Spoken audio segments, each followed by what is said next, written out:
2013-র পরে 24 পর্যন্ত আওয়ামী লীগ যে এতগুলো বছর ক্ষমতায় থাকলো, এই সময়গুলোতে তারা এই শাপলার যারা শহীদ আছে তাদেরকে ন্যূনতম স্মরণ করার পর্যন্ত সুযোগটুকু তারা দিতে চায়নি। আমি আমার এক সহপাঠীকে চিনি, যার আপন ভাই 5 মেতে শাপলায় শহীদ হয়েছিলেন। যিনি শহীদ হয়েছিলেন তিনি সেখানে যে শহীদ হলেন সেই বিষয়টা পর্যন্ত খুব বেশি মানুষকে জানতে দেওয়া হয়নি।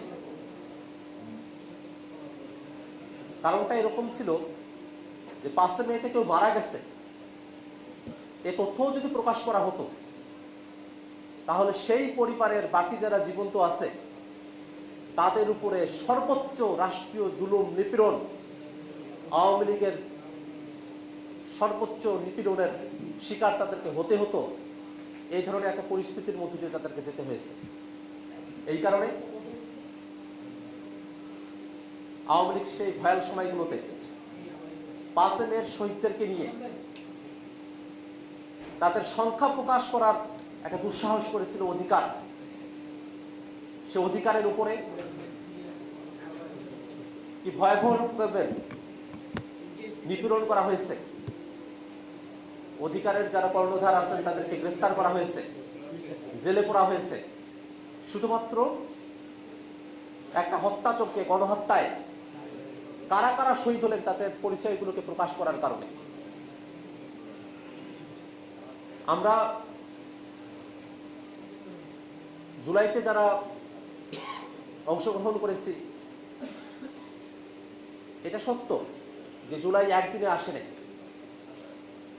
জুলাই এসেছিল বাংলাদেশে সাধারণ জনগণের উপরে বহুমাত্রিক নিপীড়ন, জুলুম, গণহত্যার মতো পরিবেশ, মানবতা বিরোধী অপরাধ সংঘটিত হওয়ার পরেই জুলাইয়ের মতো একটা পরিবেশ বাংলাদেশে তৈরি হয়েছিল। 72 ঘন্টা ময়েশ্চার লক সমৃদ্ধ লিলি বডি ওয়াশ, শিয়া বাটারের গুডনেস স্কিন রিপেয়ার করে রাখে সফট ও গ্লোয়িং। আওয়ামী লীগ ক্ষমতায় এসেই পিলখানা হত্যাকাণ্ড, তার উপরে রাজনৈতিক নিপীড়নমূলক মামলা শুরু,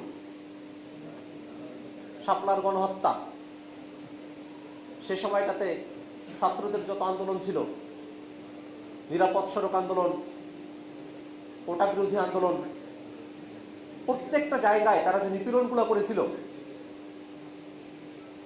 সেই শ্রেণী বিভাগগুলো যদি আমরা খেয়াল করে দেখি তখন আমরা দেখব যে আওয়ামী লীগ তার এই দীর্ঘ ফ্যাসিবাদী শাসনের সময়টাতে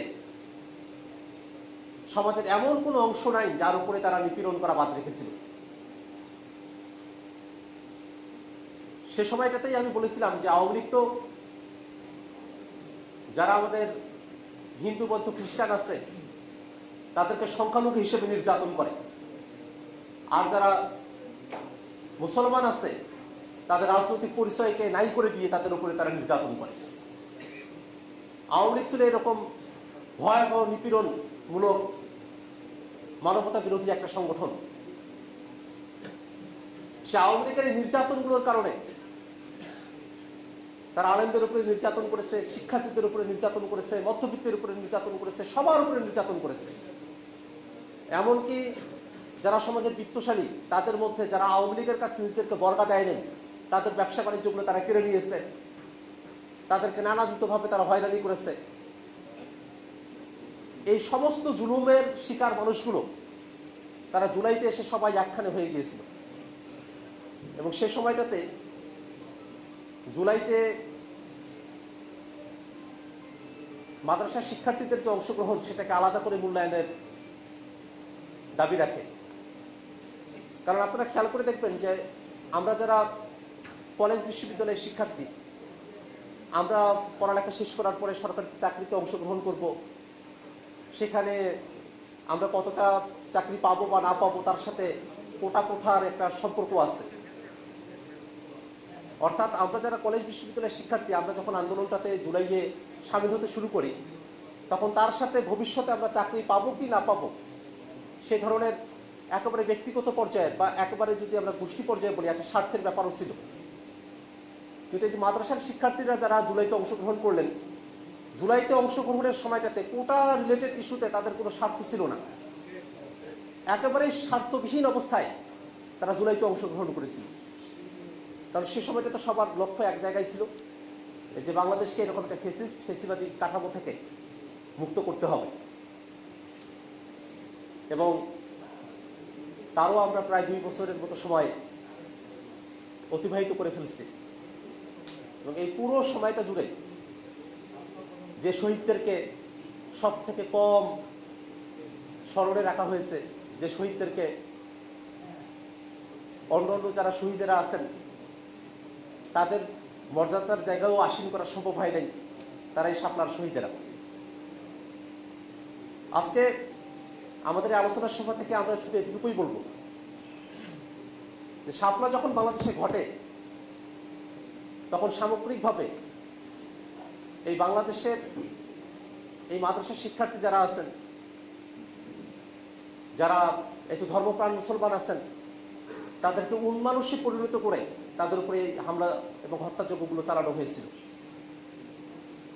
বিভৎস ভিডিওগুলোতে দেখবেন যে পড়ে আছে হয়তো তরুণ কোনো মাদ্রাসার শিক্ষার্থী, সে নড়াচড়াও তেমন করতে পারছে না, কিন্তু সে সময়টাতে তার উপরে মোটা লাঠি দিয়ে উপর্যুপরি আঘাত করা হচ্ছে, পা দিয়ে তার শরীরে আঘাত করা হচ্ছে। এই যে নৃশংসতা, এই নৃশংসতাগুলো বাংলাদেশে একদিনে আসেনি। এই নৃশংসতাগুলো এই বাংলাদেশের জাতিসত্তার সাথে এখানকার সাধারণ ধর্মপ্রাণ মুসলমান যারা আছে তাদেরকে আলাদা করে দেখার এক ধরনের প্রজেক্ট থেকে বাংলাদেশে এই ধরনের পরিবেশ পরিস্থিতি তৈরি হয়েছিল। সেই জায়গা থেকে এনসিপি আমরা মনে করি যে বাংলাদেশে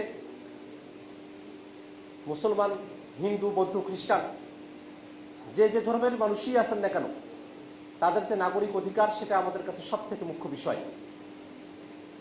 আমরা বাংলাদেশে কোনোভাবেই যেমন কোনো ধর্মবিদ্বেষের চর্চা দেখতে চাই না, তেমনই ভাবে ধর্মকে ব্যবহার করে কোনো ধরনের উগ্রপন্থার চর্চা সেটাও আমরা এই বাংলাদেশে দেখতে চাই না। আমরা যেটা চাই এই বাংলাদেশের মানুষেরা, সাধারণ মানুষেরা, তারা যত তাদের কথাটা সুন্দর করে বলতে পারে, তাদের কথার সাথে কতটুকু আপনি একমত বা নামত সে প্রশ্নের চেয়েও তিনি তার কথাটা বলে নিরাপদ থাকতে পারলেন, তার উপরে জুলুম করা হলো না, সেটা নিশ্চিত করতে পারাটা একটা রাষ্ট্রের অগ্রগতির জন্য সব থেকে বেশি জরুরি বিষয়। আমরা আজকের এই ভয়াল দিনে আমাদের সেই সব শহীদদেরকে আমরা স্মরণ করি এবং একই সাথে আমরা দাবি জানাই শাপলা গণহত্যার যারা মাস্টার মাইন্ড ছিল তাদেরকে অবশ্যই বিচারের আওতায় নিয়ে আসতে হবে। সে সময়টাতে প্রত্যক্ষ এবং পরোক্ষভাবে যারা এই হত্যাযজ্ঞকে সমর্থন দিয়েছিল তাদেরকেও বিচারের আওতায় নিয়ে আসতে হবে। এবং শাপলার শহীদরা যারা এখনো পর্যন্ত কোনো স্বীকৃতির আওতায় আসেন নাই তাদেরকে স্বীকৃতির আওতায় নিয়ে আসতে হবে। এবং বাংলাদেশ রাষ্ট্রটার এমন গণতান্ত্রিক সংস্কার এবং রূপান্তর করতে হবে যাতে করে আমাদের কোনো বাহিনী রাজনৈতিক কারণে আমাদের জনগোষ্ঠীর উপরে নিপীড়নমূলক আচরণ করা থেকে তারা বিরত থাকে।